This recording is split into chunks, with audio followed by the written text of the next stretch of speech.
Anong latest sa mundo ng showbiz?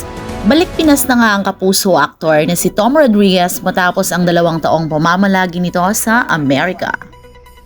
Ito ay matapos mag-post ang manager ni Tom via Instagram na si Popoy Caritativo.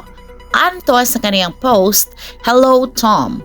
Kasabay ng litrato nilang dalawa kuha umano sa isang restaurant sa Mandaluyong nitong January 27. Marami naman ang bumati sa aktor at isa na rito si Miss Connie Reyes. Anito sa kaniyang post, "Hello Tom, looking good," say ng aktres. Wala namang iba pang detalye ang ibinigay ng manager nito bukod sa pag-welcome nito sa aktor. Makikita rin sa Instagram page ni Tom na naka-deactivate pa rin ito. Ating alamin ang say ng mga netizens sa pagbabalik ni Tom sa showbiz.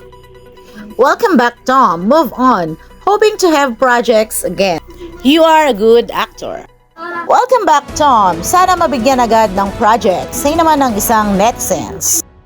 "Welcome back Tom, ignore your bashers, wala silang ambag sa life mo. Enjoy life and God bless to your career." Ikaw Mars, looking good ka rin ba? Kung nagustuhan mo ang ganitong video, mag-like and comment lang. We are open for suggestions para sa susunod na topic on our next video.